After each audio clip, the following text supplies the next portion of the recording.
आमच्या काय मागण्या आहेत त्या आम्ही आता मोर्चामध्ये मांडलेल्या आहेत। त्यातली महत्त्वाची मागणी अशी आहे की हे कानिफनाथाचं पवित्र मंदिराची भूमी आहे आणि या भूमीमध्ये काही कोंडव्यातून लोक येऊन चुकीच्या पद्धतीनं नमाज पठण करणं, इफ्तार पार्ट्या करणं किंवा अशा 4-8 दिवसाला आधेमध्ये पार्ट्या करणं, सरकारी जागेमध्ये अतिक्रमण करणं, खाजगी जागेमध्ये अतिक्रमण करणं अशा पद्धतीचे प्रकार सुरू आहेत आणि ते प्रकार तात्काळ थांबले पाहिजेत। बेवरी गावामध्ये जी घटना घडली आणि काही लोकांना आमच्या आतमध्ये टाकलं, जेलमध्ये 7-8 दिवस गावातले शेतकरी पोरं अडकून बसलेले आहेत, ती केस मागं घ्यावी अशी एक आमची मागणी होती। दुसरा, बापदेव घाटामध्ये लोकांना जाण्याची भीती वाटते, त्यामध्ये CCTVच्या कक्षेत पूर्ण बापदेव घाट आला पाहिजे, सगळ्या घाटामध्ये CCTV लागल्या पाहिजेत आणि पोलिसांचं एक 24 तास पेट्रोलिंग इथं असलं पाहिजे। लोकांना जायला यायला भीती वाटते कारण कोंडव्यामध्ये ज्या प्रवृत्तीची लोक वाढायला लागलेले आहेत की देशामध्ये कुठं काही अतिरेकी कारवाई म्हटलं तर ती लोक कोंडव्यामध्ये सापडत आहेत। लव जिहादच्या अनेक घटना ज्या पश्चिम महाराष्ट्रामध्ये होत आहेत त्यांना आसऱ्याचं ठिकाण कोंडवा झालेलं आहे। सरकारी जागेमध्ये जेवढे अतिक्रमण झालेत, अतिक्रमण करणाऱ्याला पाठबळ देणारी सगळी लोक कोंडव्यामधली आहेत। हे जे सगळं प्रकार सुरू आहेत ते तात्काळ थांबले पाहिजेत। आता आमचं पोलीस प्रशासनाकडे म्हणणं होतं की ज्यांनी चुकीच्या पद्धतीनं कृत्य केली त्यांच्यावर गुन्हा दाखल झाला नाही। 4-5 दिवस झाले आमचे सहकारी मित्र सगळे तिथं पोलीस स्टेशन सासवडला जात आहेत की यांच्यावरती गुन्हा दाखल करा, त्यांचे व्हिडिओ दिले, लोक स्टेटस ठेवतायत, तुमची आमचं काय वाकडं केलं, अमुक केलं तमुक केलं, म्हणजे चेतावणीखोर हिंदू लोकांना चॅलेंजिंग बाबी ह्या सगळ्या समोर येत आहेत आणि म्हणून त्या संदर्भातला आमचा आजचा हा हिंदू जनाक्रोश मोर्चा आहे। आमचं म्हणणं आहे की आम्हाला खाली जाऊ द्या, कोंडव्यामध्ये जाऊ द्या, आम्हाला तिथं हनुमान चालीसा करायची आहे सगळ्यांना। तर या मागण्या घेऊन आम्ही सगळे पुढे आलोय। माननीय SP पुणे ग्रामीण यांनी काही आमच्या बाबी मान्य केल्या की आता FIR दाखल करायची प्रक्रिया सुरू आहे आणि ती FIR कॉपी आम्हाला पुढच्या 2-4-5 मिनिटांमध्ये मिळेल। दुसरा मुद्दा, CCTV पूर्ण बापदेव घाटामध्ये बसवायचं त्यांनी मान्य केलंय। एक पोलीस चौकी बापदेव घाटामध्ये नव्यानं ते प्रस्तावित करतायत आणि जोपर्यंत चौकी मंजूर होत नाही त्याचा प्रस्ताव वरपर्यंत जातो तोपर्यंत 24 तास पोलिसांचं पेट्रोलिंग हे बापदेव घाटामध्ये राहील। जर तुम्ही आज आम्हाला खाली नाही जाऊ दिलं तर त्यांना वर येऊ द्यायचं नाही चुकीची काम करणाऱ्या लोकांना, ही आमची मागणी आहे। ती आता पोलिसांनी आमची मागणी मान्य केलेली आहे। इथपर्यंत आतापर्यंत या सगळ्या घटना घडलेल्या आहेत। नेमका हा प्रकार काय आहे? तुम्ही जो मोर्चा काढलेला तो विषय नेमका काय आहे? विषय म्हणजे सरकारी जागेमध्ये धार्मिक स्थळं अनधिकृत तयार केलेली आहेत। सरकारची जागा म्हणजे काय कुणी पण यायचं घुसावं असं आहे का? त्याची चौकशी झाली पाहिजे। आता माननीय SP महोदयांनी शब्द दिला की पुरंदर तालुक्यामध्ये जेवढ्या सरकारी जमिनी आहेत, मग ते वनची असेल, नंतर महसूलची असेल, आपल्या ग्रामविकास खात्याची असेल, कृषी विभाग खात्याची असेल किंवा अन्य महाराष्ट्र शासन गायरान जमिनी असतील, तर त्या सगळ्या जमिनीचा तात्काळ सर्वे करून जर चुकीचं काही अतिक्रमण झालं असेल तर काढून घेण्याचा त्यांनी शब्द दिलेला आहे, नंबर 1। नंबर 2, तुम्ही उघड्यावरती नमाज पठण करता इथं येऊन, हे कानिफनाथाची भूमी आहे, हे कसं काय चालेल? तिथं मटणाच्या पार्ट्या करताय, इफ्तार पार्ट्या करताय, लगेच त्याच्यावरती तुम्ही व्हिडिओ करताय आणि चॅलेंजिंग सगळ्या पोरांना, आता तुम्ही आमचं काय वाकडं केलं, दर 4 दिवसाला कोणीतरी ग्रुप येतोय आणि तो स्टेटस ठेवतोय, याच्यावरती कारवाई झाली। रमजानच्या दिवशी नेमकं काय झालं होतं? हे बघा, ही एका दिवसाची बाब नाही, सातत्यानं या घटना घडतायत। तर या घटनावरती कुठेतरी आळा बसला पाहिजे, नाहीतर परत कायदा आणि सुव्यवस्थेचा प्रश्न निर्माण होणार आहे। हिंदू समाज शोषिक आहे, तो आक्रमक नाही, अतिक्रमण करण्याची त्याची भूमिका नाही, विस्तारवाद हा हिंदू धर्माच्या डोक्यात पण नाही। म्हणजे आम्ही आता 110 कोटी हिंदू आहे जगामध्ये, 800 कोटी लोकसंख्येपैकी, त्यातले 220 कोटी तर ख्रिश्चन आहेत, 190 कोटी 54 देश मुस्लिमाचे आहेत आणि आम्ही 110 कोटी आहे। आमच्या लोकांची भावना नाही की आमचा हिंदू धर्म वाढावा। अरे बरं, तुम्ही प्रत्येकाने येऊन धर्मांतरण करायचं, प्रत्येकाने येऊन हिंदू मुलींना टार्गेट करायचं, रोज एक नवीन प्रकरण पुढे येतंय आणि त्याचा सगळं सेंटर कोंडवा आहे आणि मग कोंडव्यामध्ये जायची लोकांची भूमिका आहे। आजची जी भूमिका, चला तुम्ही आम्हाला चॅलेंजिंग करताय तर आम्ही पण तिथं येऊन तुम्हाला जशाच तसं उत्तर देण्याच्या आम्ही भूमिकेमध्ये आहे। आणि म्हणून लव जिहाद, लँड जिहाद, धर्मांतरण, घुसखोर झालेले तिथं बांगलादेशी असतील, रोहिंग्या असतील, याचं सगळं माहिती पोलिसांनी घेतली पाहिजे। ही आजच्या मोर्चाची आमची स्पष्ट भूमिका आहे। दुसरं तिसरं काही आमचं मागणं नाही। 1 वर्षभरापूर्वी बापदेव घाटामध्ये बलात्कार झाला होता, एका हिंदू मुलीवर 2 मुस्लिम मुलांनी बलात्कार केला होता आणि त्याच्यानंतर देखील दाखल करण्याचं त्यांनी सांगितलं होतं आयुक्तांकडे. नाही, आता आम्ही या विषयावरती अत्यंत आक्रमक आहोत. त्यांनी तात्काळ पोलीस हे आंदोलन आहे म्हणून पोलीस 1-2 दिवस आले, 8 दिवस असं नाही आहे. बोबदेव घाटातून रात्री जायची पण भीती आहे. आमदार महोदय बोलले आम्हाला रात्रीचं कोणी लोक जायला यायला नको म्हणतंय. अरे असं कसं होईल? आणि म्हणून 24 तास पोलीस इथं पेट्रोलिंगला या घाटामध्ये असले पाहिजेत आणि परत हे प्रकरण घडलं नाही पाहिजे. हे कोंडव्यामध्ये कोम्बिंग ऑपरेशन केलं पाहिजे पोलिसांनी. कोण लोक आहेत? गुन्हा दाखल झालेला उल्लेख केलेला तो नेमका गुन्हा काय दाखल झालेला आहे? कोण कारागृह? आता FIR कॉपी येईल पुढच्या 5 मिनिटांमध्ये. काही हिंदुत्ववादी लोकांना हे जे आमचे भिवरी गावातील कार्यकर्ते आहेत ज्या सगळ्या गोष्टीला विरोध करत होते त्या कार्यकर्त्यांच्यावरती गुन्हा दाखल झालाय. ते 7 दिवस जेलमध्ये होते. आता ते जेलमध्ये सुटून आलेत. इथं सगळे आमचे ते सहकारी आहेत. तर हे होता कामा नाही इथून पुढं. आणि ज्यांनी चुकीचं काम केलंय त्यांच्यावरती तात्काळ गुन्हे दाखल झाले पाहिजेत. आता ते करायला लागले.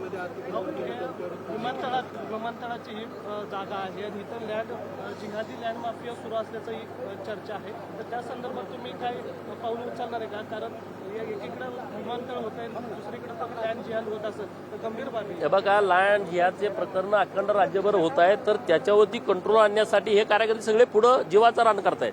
माहिती घेणं, कागदपत्र गोळा करणं. माझे हिंदू समाजातल्या कार्यकर्त्यांना पण विनंती आहे, आपण रस्त्यावरचं नुसतं आंदोलन करून चालणार नाही. कायदेशीर बाबी सुद्धा आपल्याला माहित पाहिजे. अर्ज कुठं करायचा, अर्ज कसा करायचा, तहसीलदारांच्याकडे कुठला अर्ज केला पाहिजे, PI साहेबांच्याकडे कुठला अर्ज केला पाहिजे, SP महोदय, कलेक्टर महोदय, शहराचे आयुक्त असतील तर आयुक्त, नगरपालिकेचे CO असतील तर CO, जिल्हा परिषद CO, याची प्रक्रिया पण आपल्या पोरांनी नीट समजून घेतली पाहिजे. हे पण आम्ही मुलांना आवाहन करतोय. परंतु आता पुरंदरचं एवढं मोठं विमानतळ होतंय आणि ते पण धर्मवीर छत्रपती संभाजी महाराजांच्या नावाने हे विमानतळ होतंय. तर आजूबाजूच्या परिसरामध्ये सुद्धा काही लोक जमिनी विकतायत, काही प्लॉटिंग सुरू आहे. त्या एजंट लोकांनी सुद्धा एकदा बैठक घेतली पाहिजे. तुम्ही प्लॉटिंग विका त्याबद्दल दुमत नाही, पण ज्या प्रवृत्ती भारताच्या विरोधात आहेत, पाकिस्तान हरल्याच्या नंतर ज्यांना दुःख वाटतंय, ज्यांना सुतक येतंय बाप मेल्यासारखं, अशा लोकांना तुम्ही लँड विकली नाही पाहिजे. पाकिस्तान जिंकल्याच्या नंतर तुम्हाला फटाकड्या उडवू वाटतात, अशा लोकांच्या तुम्ही लँड विकली नाही पाहिजे. याच्याबद्दलची पण जागृती झाली पाहिजे. मुख्यमंत्री महोदयांचं माझं रात्री बोलणं झालं. आजचं हे आंदोलन होण्यापूर्वी त्यांच्या कानावरती या सगळ्या बाबी घातलेल्या आहेत. त्यांनी पोलीस प्रशासनाला सक्त सूचना दिलेत. म्हणून तर हे सगळं चाललंय ना. अडवलंय तुमचा मोर्चा? ज्यांनी अडवला हे म्हणतात कायदा आणि सुव्यवस्थेचा प्रश्न निर्माण होईल. मग आम्ही म्हणतोय कायदा आणि सुव्यवस्थेचा प्रश्न निर्माण करण्यासाठी आम्ही मोर्चा काढत नाही, परंतु एकदा हे कुठेतरी थांबलं पाहिजे ना. आणि त्यासाठी पोलिसांनी कडक पावलं उचलली पाहिजेत. आता माननीय ग्रामीण SP महोदयांनी कडक आम्हाला सांगितलं की ह्या सगळ्या कारवाई आम्ही करू. साहेब, तुम्ही खाली जाण्यावर ठाम आहात का? मग काय आत्ताच की कधी म्हणजे काय? प्रत्येक ठिकाणी बॅरिकेडिंग केलेली आहे. व्हायरल गर्ल जी होती मोनालिसा व्हायरल गर्ल कुंभमेळ्यात ज्या पद्धतीने तिने विवाह केलेला आहे, त्यानंतर तिचे जे स्टेटमेंट यायला लागलेत की राधाकृष्णावरती सुद्धा ती बोलत आहे. बघा, हे सगळं ठरवूनच होतं. हे नीट समजून घेत. मागं ते मिस इंडिया झालेली मुलगी मागच्या महिन्याभरात तिनं परत 10 वर्षानंतर परत हिंदू धर्मामध्ये ती आली. 4 मुलं जन्माला घातल्यानंतर आता त्या मोनालिसाला तिचे आई वडील समजून सांगतायत, रडून सांगतात. हे ऐकायच्या मनस्थितीत नाहीत मुली. त्यांना परत 1-2 वर्ष गेल्याच्या नंतर चूक लक्षामध्ये येते. त्या सानिया मिर्झाचं स्टेटमेंट ऐका की, त्याला पण तिकडे पाकिस्तानामध्ये तिचा छळ झाला. तिनं स्टेटमेंट दिलं इकडे भारतात आल्याच्या नंतर. या मुलींच्या लक्षात येत नाही. ह्या मुलींना शोधून ठरवून टार्गेट केलं जातं. तेव्हा नंतर 1-2-3-5 वर्ष झाल्याच्या नंतर तिला तिची चूक लक्षात येईल. आता आम्ही लोक समजावून जी सांगतायत पण त्याचं ऐकण्याची ती मनस्थितीमध्ये नाही. ती आता एवढ्यावर बोलायला लागली. ती काय उगाच बोलते काय? त्यांना बोलवलं जात, बोलणं तिच्या तोंडातून केलं. हे बोल, ते बोल, असं बोल, तसं बोल. आता माझी इथून गेल्याच्या नंतर पुण्यात प्रेस आहे, 3ला होती पण मी आता इथंच अडकलोय. अशीच गंभीर बाब आहे, मला लोकांच्या समोर आणायची आहे. तर असे प्रकरण ठरवून केली जात आहेत. आपला घरात प्रकरण जास्त मोठ्या प्रमाणात समोर येत आहे. हिंदू महिलांवरच अत्याचार झाला आहे. घराच्या या ठिकाणी SITची जी चौकशी झाली मंद गतीने चाललेली आहे. त्याच्यात जे कोण दोषी आहेत, मंद गती वगैरे नाही. काल मला वाटते त्या प्रमुख ज्या आहेत तेजस्विनी सातपुते मॅडम यांनी याच्यावरती डिटेल प्रेस घेतलेली आहे. जे कुणी त्यामध्ये आहेत त्यांच्यावरती कारवाई होणार. माननीय मुख्यमंत्री महोदयांनी पण सांगितलंय, सरकारची पण हीच भूमिका आहे. आणि असे भोंदू बाबा याला आम्ही फाशीची शिक्षा द्या असं आमचं मागणं आहे.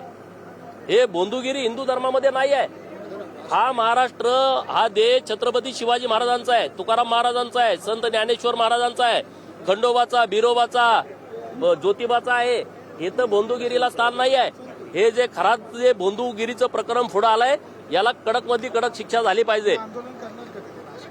पण करू ना, मी जाणार आहे परवा 11 तारखेला नाशिकला. पडळकर साहेब, खरातनं ऑस्ट्रेलिया या ठिकाणी भेट घेतलेला आहे. हो, आजच मी मगाशी येताना पूर्ण बातमी वाचली नाही. आता एवढा माल आलाय मला घेणारच की हो.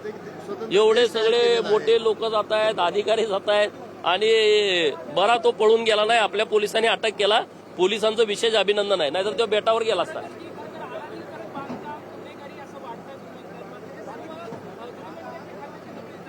बघा, जेवढी अतिक्रमण आहेत, पन्हाळगडचं घ्या, विशाळगडचं घ्या, 40 वर्ष आमचे हिंदू कार्यक्रम अतिक्रमण काढायचं कुणी धाडच झालं नाही. देवाभाऊ मुख्यमंत्री आणि गृहमंत्री आहे म्हणून सरसकट काढून टाकलं, सगळं पाडून टाकलं. तुम्ही पिंपरी चिंचवडचं अतिक्रमण बघितलं, 850 हेक्टर मधलं अतिक्रमण, देशातलं सर्वात मोठं अतिक्रमण हे पिंपरी चिंचवड मधलं होतं. माननीय देवाभाऊ आणि आमचे हिंदू नेते महेशदादा लांडगे काढलं, तुम्ही बघितलं. याला आम्ही थाराच नाही, तुम्ही निदर्शनास आणून द्या. आमचे पुरंदरचे सगळे मित्र आहेत, तुम्ही आम्हाला बाब लक्षात आणून द्या. बुलडोजर फिरला म्हणून समजा. सर, हा दुसरा प्रश्न आहे, गॅस भेटत नाही सध्या, सिलेंडरची मोठी टंचाई आहे, याबद्दल आपण बोलत नाही अशी टीका होती. दुसरीकडे नाही, असं काय हॉटेलमध्ये मोठ्या प्रमाणात महाग गॅस झालेले आहेत. नागरिकांना रस्त्यावरती सोलापूर असो इतर बघा, लोकांच्या मध्ये अफवा उठवण्यामुळं 2-2, 3-3 गॅस घेऊन ठेवायला लागली लोक घरामध्ये.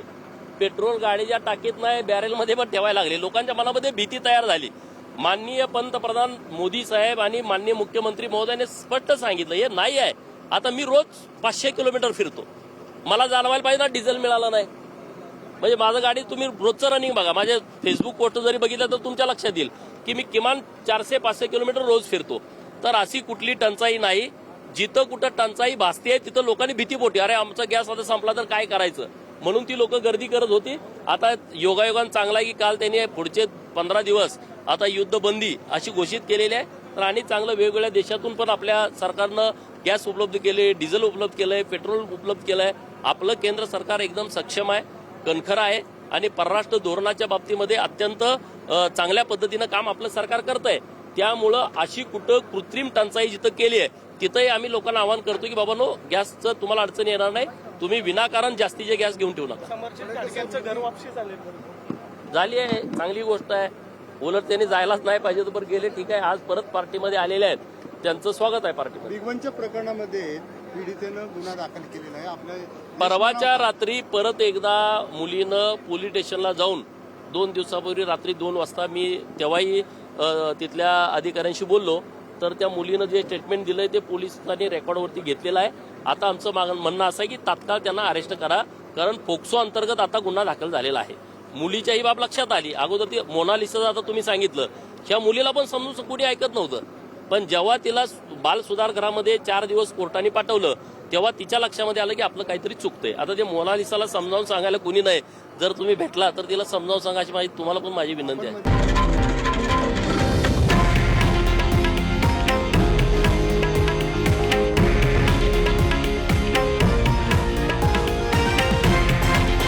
हे आहे देशातील नंबर 1 न्यूज नेटवर्क आणि आपण पाहत आहात TV9 मराठी, एकमेव.